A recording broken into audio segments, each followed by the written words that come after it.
welcome back to my video. So today I'm going to be covering 90 Day Fiance season 4 episode 6 part 2. So in my last video I covered 5 and 6 part 1. TLC is doing something super weird and they're releasing part 1 of the next episode, which is screwing me up. So what I've decided to do is wait until the full episode airs for me in order for me to do my review. So this is covering 6 part 2. So the review is probably going to be shorter than normal, and I realized in this part of the show you don't see Paula and Russ, which I'm excited about. So let's get started, and let's get started with our first couple. So we're going to talk about the couple that has been the most talked about from this upcoming week, and that's Nicole and Asin. So guess what, guys? It's confirmed. Nicole is not going to Grenada.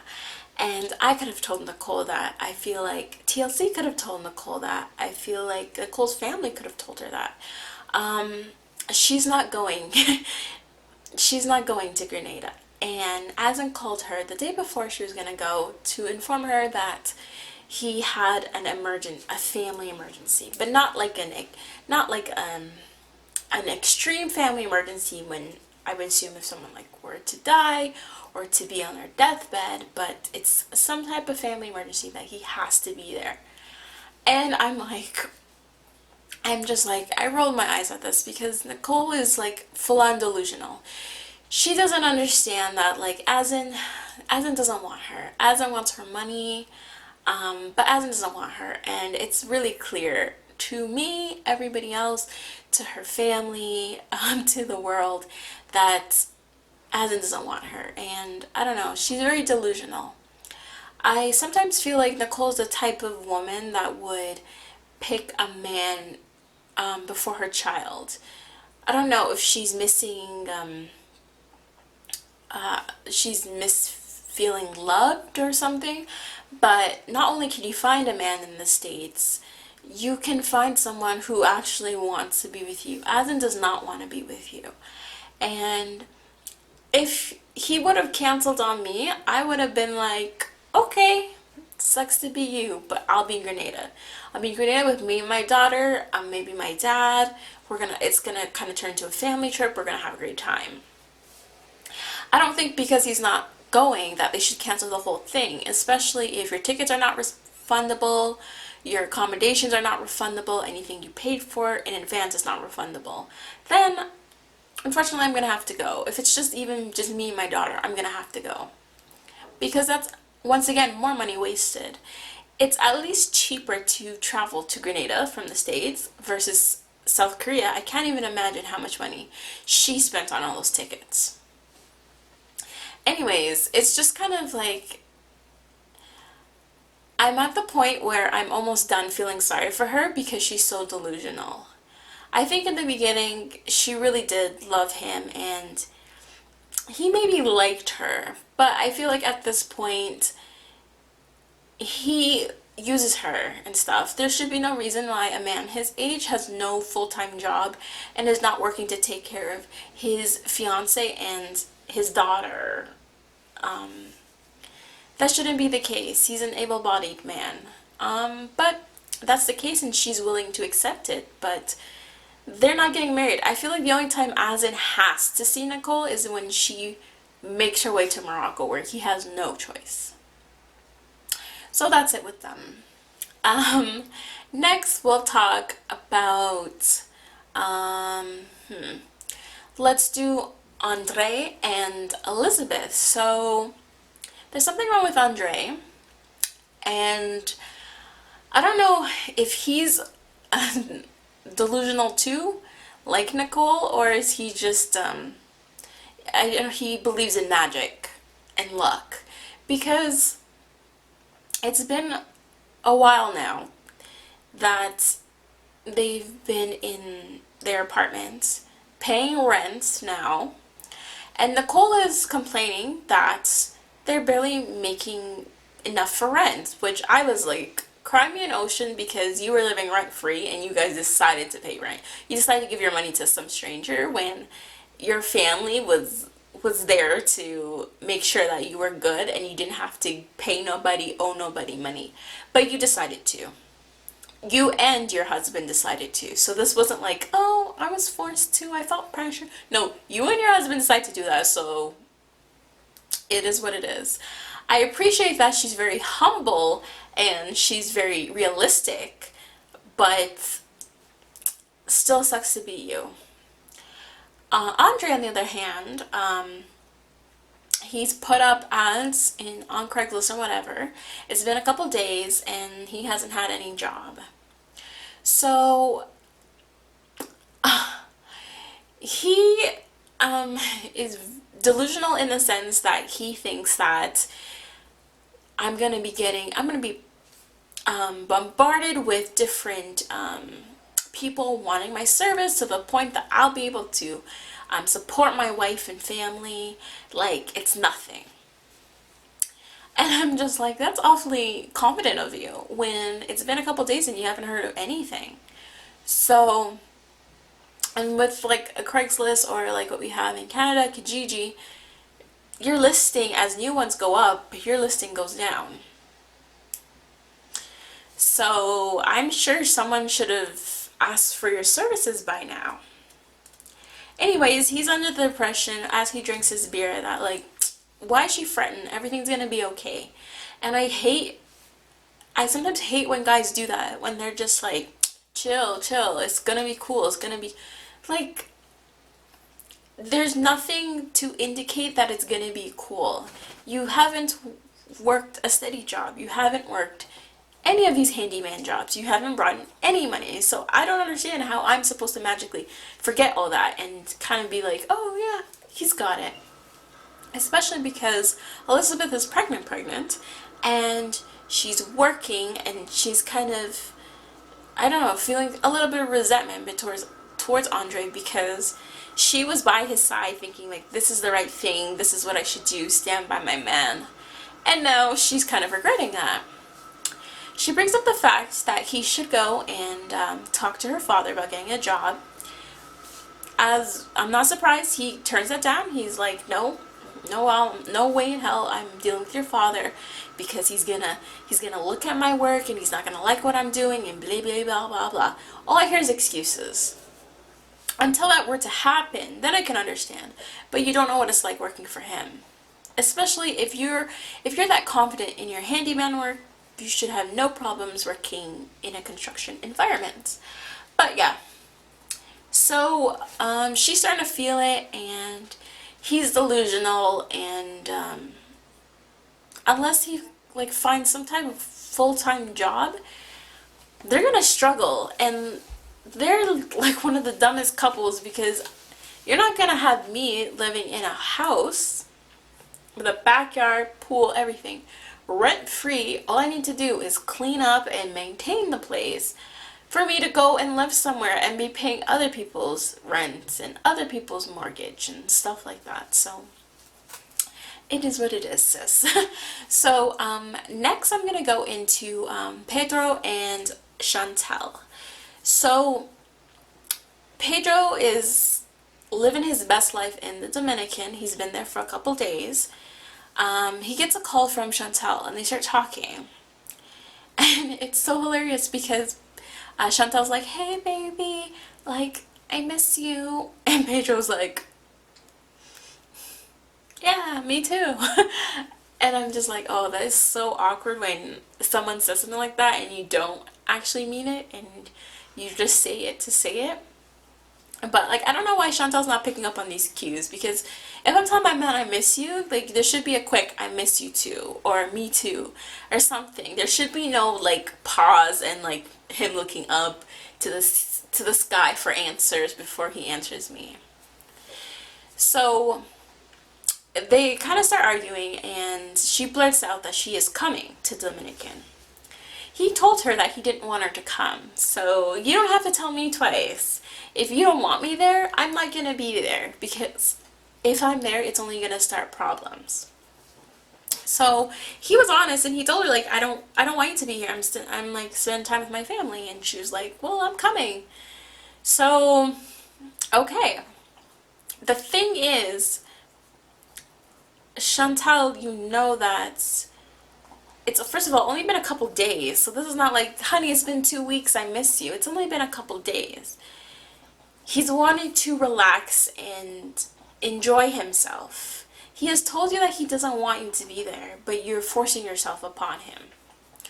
So if you're going to do that, you have to come correct, because if I'm trying to get on someone's good side and I know they're upset with me, then I'm going to do everything that I can to get us back on the right track. And I feel like Chantal is going to be like, F that. Pedro tells his family, and his family's against it. I do appreciate that he wants his family to respect Chantal to a certain point. I can understand why especially the sister, why she wouldn't want Chantal there and stuff like that. But Pedro's actually trying to make an effort in order for his family to coexist with Chantal, because obviously when she comes there, she's going to want to stay with him. Even though, to be honest, she should have looked for her own accommodations and have Pedro come to her, because, like, I don't want to be stuck in a house with people that don't like me, to the point that, like, there was, like, a physical altercation. It's one thing if I'm cussing off somebody, but there's nothing if you put your hands on me or I put my hands on you and you're supposed to be living in the same house and I'm supposed to show you hospitality. I don't know. I feel like he's asking for a lot, but I can understand where he's coming from, and I appreciate it. So yeah, that's all with them. Next, we're gonna do Larissa and Colt. So with them, they dived into their sex life, which was kind of TMI. The way that Larissa was describing Colt's sex drive and how Colt treats her sexually and blah blah blah. So that was a little cute little thing. They went on a date to the pumpkin patch. That was a cute little thing. You can actually see them interacting with each other in a good way, which, like, I can believe that they might just like each other. I don't know about old love and things, but I can believe that they like each other, they get along and stuff like that when they're alone. So fast forward to the end of the show, Larissa and Colt are putting up Halloween decorations, and Debbie comes. They have like a very like conversation, and then Larissa kind of mentions that, like, hey, when we move all these Halloween decorations, we should move the slot machine into the garage. And Debbie's like, nope, we're not doing that. So next topic. And Larissa is like, what are you talking about? Like, why do we need to have the slot machine there? It gets into a whole argument. Debbie says the slot machine and the couch or the recliner is not going, and that's that. And Larissa is saying that Debbie's very territorial, where only when you touch it is when she actually pays attention to it and stuff. They start arguing about a food processor, but I was like, whatever. While Colt just stands there and just looks back and forth between his mom and his wife. And he didn't stand up for anybody. He just kind of like observed everything. He was acting like a little bitch, and he needs to stand up to his his mother. Because it's funny, Debbie was like, oh, Larissa, I seem like Larissa wants me to move out. Debbie, it's not what you seem. Larissa wants you to move out. You should move out, type of thing. Like, if I was in Debbie's situation and I'm living with my child and his wife is unbearable, I'm gonna more likely like move out. Like, she can't expect for Colt to want Larissa to move out. Like, that doesn't make sense. So Debbie needs to be her own person, and she's not. And by the way, a slot machine in the living room, kitchen, whatever, is unacceptable. That is not decor, unless you have some kind of casino theme party or you have a casino theme room. There should be no reason why a slot machine is in the corner. And like, does the slot machine work? Is it just there for decorations? Because it's something that would just take up space. And I am Team Marissa at this point, because like Debbie is just seems like she just needs to leave and live her own life. So last but not least, I'll talk about my least favorite couple is Ashley and Jay. Once again, Ashley's bringing up the whole Tinder thing, and why did you hang up on me? Like, Ashley, stop acting like Jay's age and start acting like your own age. But she actually finally lets him know that like she wants to make this work, which is great and all, but like their storyline has been so boring. It has been what, 6 episodes of Tinder being mentioned, so I'm kind of done with them, and I'm happy that Paolo and Russ, we didn't get a segment on episode 6 part 2. So anyways, tune in for my episode 7 where I'll have the full episode and not just a portion of it. So that concludes 90 Day Fiance Happily Ever After, episode 4, season 4, episode 6, part 2, which I'll have in the description. Don't forget to like, comment, and subscribe. Thanks for watching.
Yeah, yeah, yeah, yeah. Yeah, yeah. I'm just a dumb cunt, fucking sick and tired of it. Maybe I could front love, maybe I could buy a zip, maybe I get fucked up. Next time I could save some. Why it's gotta be like this? Why it's gotta be that way? Put it inside. Feel so rise up, banging on that loud.